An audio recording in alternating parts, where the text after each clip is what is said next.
Hello and welcome back to another episode of the Chicago White Sox March to October. We are hopping straight into game 2 of the season. We get a chance to go 2-0 on our own. We have Garrett Crochet on the mound, a 1-run lead, and a runner on here in the bottom of the 8th. In a high-scoring game like this, though, we gotta see what's happened to get us to this point. For us, we have a Luis Robert, a Tim Anderson, and a Yoan Moncada home run. Moncada also has a double. He's 3 for 3 today, so he's actually only a triple away from the cycle. And that's good to see because he was the guy that I was not sure if I made the right choice or not bringing back, so he's got to have a big year. Yermin Mercedes also got the start today at catcher, so that must mean they started a lefty. We had Luis Severino with the start, and he did not pitch the best game that he's ever pitched. 9 hits, 5 runs, only 5 strikeouts, and 6 1/3. For them, it's a Bobby Witt Jr. and a Salvador Perez home run. Bobby Witt has like almost an identical day to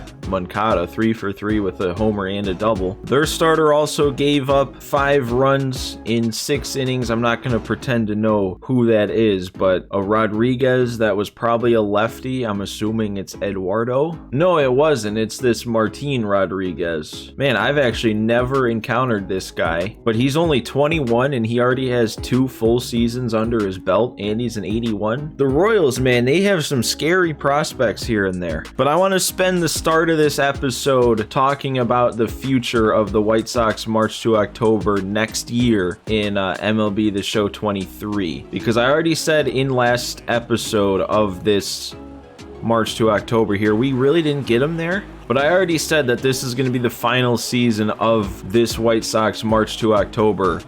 And then we'll probably do some sort of simulating at the end. But as far as March to October, this is the last year. And I think I feel pretty confident in saying there will not be a White Sox March to October in MLB 23, at least not in the same way, I feel like I should say. I feel like especially now with there being multiple seasons and us playing here into the 4th season, that the White Sox March to October, you know, it's kind of ran its course. This is the 3rd year of MLB The Show that I'm doing it, and after this one's over, we're going to have 6 seasons under our belts. So I think next year it's time for a change. I will do a March to October. I will do a main March to October series on the channel. It just won't be the White Sox. However, I do plan, and I think I first said this like a year ago, but I do plan still on once I hit 1,000 subscribers, I do want to start live streaming. And guys, we are getting really close to that. 935 was the last I saw, so only 65 subscribers away, and we'll start live streaming. So if we're live streaming next year, I think we will see a White Sox March to October as like a live stream exclusive series. So I'm not going to sit here and say that forever the White Sox March to October is done, but next year as a normal YouTube edited down series like it's been the last couple years, it probably won't exist. But man, Crochet here, now focusing on this game, is having issues. We can't get a chase. We can't get him striking out. They're bunting a runner on. They got that sac fly that I honestly don't know how he made it up to 3rd on. And he's still fouling. Dude, we gotta go with the slider, but he's just gonna lay off. We already know this. Yeah, I mean, yeah. Okay, well, I think we've seen all we need to see out of Garrett Crochet here. He can't get the job done. We're trying to get him to end up being the closer for this team, but he can't even be the setup man here in his first appearance of the year. Oh, we're not going to be able to turn 2 on this. We got our ground ball, it just was not hit hard enough. I don't know, I had a lot of time to think about it, and I made the decision not to go home with it, but I feel like we probably, I don't know, that would have been a close play at home. That would have been very close. So I don't know, at least we got 1 out. That might be the right call. And a jammed pop-up, you're gonna get that, Snow, right? Okay. Well, that was not ideal, but at least we didn't give up the lead. At least it's just tied. They're bringing in a righty, and I think Yermin, yeah, I know we probably want to see a Yermin at bat, but it's probably smarter to get Collins in here. Kind of the unsung hero of the last game, and that's a decent enough swing, actually. Oh, no, it's not even close. All right, but if we can hit a ball in the perfect spot here with Moncada, the triple is very possible in this field. No, he got me with the change. Oh, I was ready. I was ready for the heater up and in, and he went to the change. You could not have placed a more perfect pitch for what I was sitting on there. And then he throws the heater here, and I'm under it. Okay. So now if we want to win this game, we're going to have to win it in extras. All right, they ruined Moncada's perfect day in hopes for the cycle, so now we got to do the same for Bobby Witt. Oh, and that was a great pitch. Perfect backdoor sinker. We got the swing and everything. Ugh, I left that right down the middle. We're lucky that that wasn't hit better. All right, 1 out away from extending this one. 2-2 count here. Let's get him Oh. Okay. Messed up that pitch terribly, but it got him the same, and we're headed to extras. No, stop it, dude. That's a very good swing. Why is that hit so weak and right to him? God, he's throwing nothing but fastballs down the middle, and I can't do anything. I mean, seriously, how many fastballs in the meat of the zone have we got?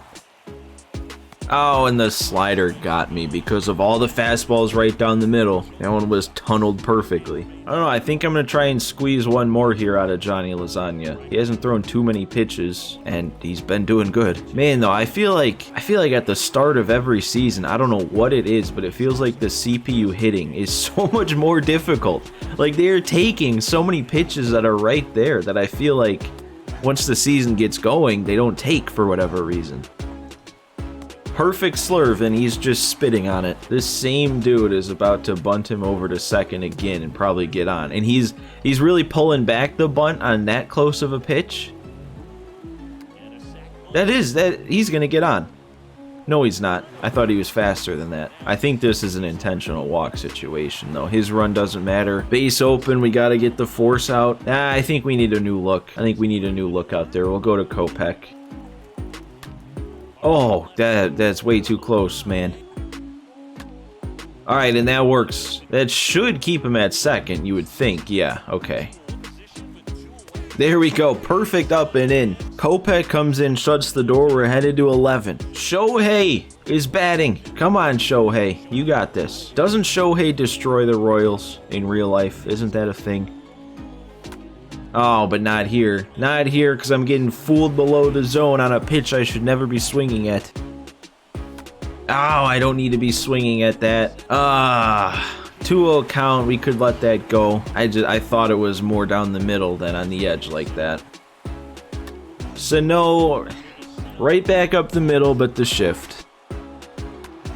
All right, up and in gets the pop-up this time.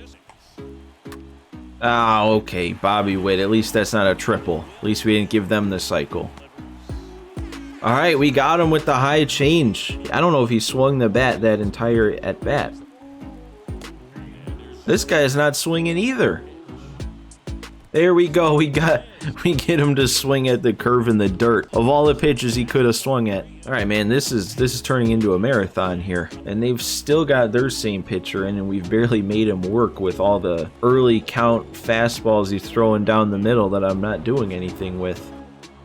Oh, and he couldn't find the zone at all. That's a free 4-pitch walk. See, we definitely could pinch run. That's the benefit of having a third catcher. Get that speed out there on first base. Let's use this bench. Ball in the gap here now scores him. Oh, it hit him. Okay, we'll take that. I mean, of all people to get hit, I wish it wasn't Moncada because that takes away our chance at the cycle, but 2 on, nobody out now. Oh, we're good. Oh, see? Imagine if I had Zach Collins out there and I sent him. He would have been hung out to dry with that bounce off the backstop. And Turner, that's doing something. Oh, he's going to catch it.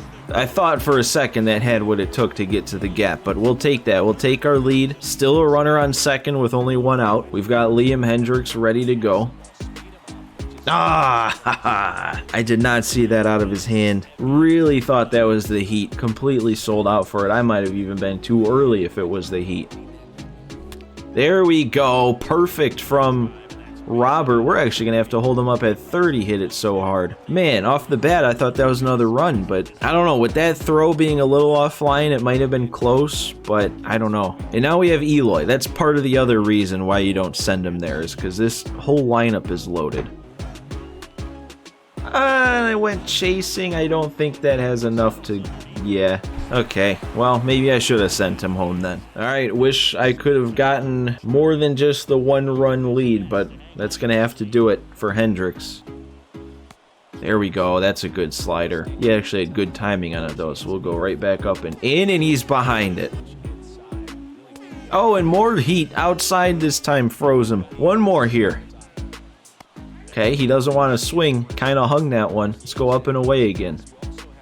Okay, that ended up and right down the middle, but it was enough to get him. Hendricks strikes out the side. He's still dominant. He's earning that closer role still. I mean, especially after this game. Crochet comes in and blows the save as the setup guy in the 8th, but then when Hendricks gets his chance, he mows him down. Well, we're going to be starting out this season with a lot of momentum because we've now played 2 games in a row without having to use any momentum. So we've had 2 games to build it up. I think it lied to me, though. I think it said we were supposed to get 4. We sweep KC to start, still undefeated, and we get the chance to stay undefeated against Detroit. I don't know how likely it'll be because we're loading in here down 2 with 2 outs in the bottom of the 9th. But maybe we have a miracle in us here today. I don't know about with Angle at the plate, but somebody else will have a miracle in their bat today. Let's see, who do we got on the bench? Sano works. Oh, and actually, this does give us a glimpse as to what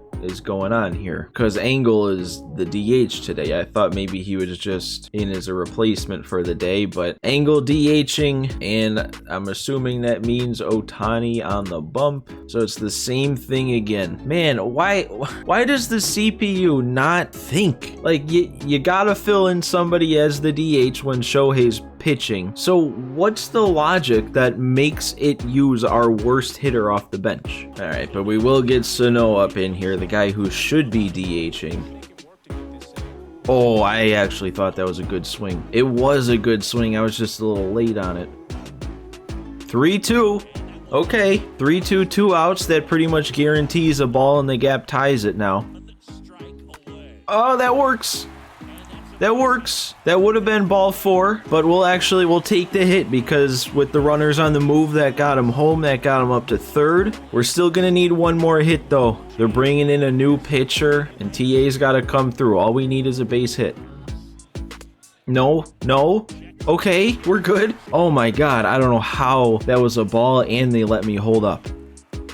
Oh, I don't think... Yeah. Oh!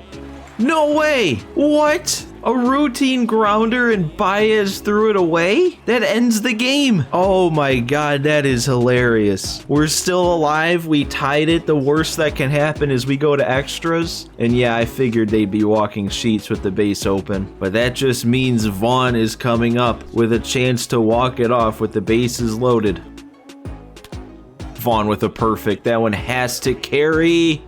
It doesn't seem like it will. No way. No shot. You hit a perfect with 2 outs and the chance to walk it off, and it's just a fly out. I don't know. I guess that's kind of a fair trade, with the only reason that at bat was happening being because of a throwing error. Kopech already in this game. I think already throwing 3 innings, but plenty left in the tank, so we'll stick with him.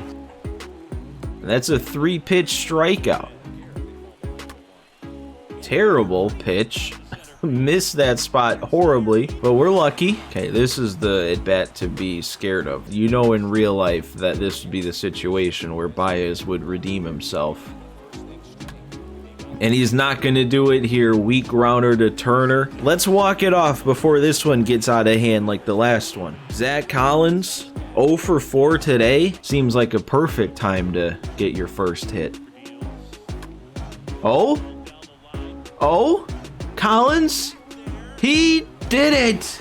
Oh my God, I kinda called my shot. I was too busy looking at that ball leave that I didn't even see the PCI, but if I had to bet, it probably wasn't a good one. How about that though? The first at bat in extra innings for us, and he just ends it right then. He doesn't want this game to go anymore, and that had to be just about the shortest home run you could hit here. But that's another good win. Oh yeah, and I forgot, we're gonna get a ton of momentum from that because of how we started. Yeah, dude, and that keeps us undefeated. I feel like I need to be more hyped, because not only do we get a ton of momentum, not only does it keep me undefeated, but it also bucks the trend that I feel like I always come up short in moments you load into like that. Granted, with a lot of help from some RNG gods, but we'll take it. We'll have to be at full momentum after that. There's no way we got as much as we did, and it's not going to be filled up. So let's see how long this winning streak to start the season can last. Let's not like blow it early here. Let's okay, well, or let's do exactly that and blow it early in a random game against KC. But now we're getting some more wins back, still winning some more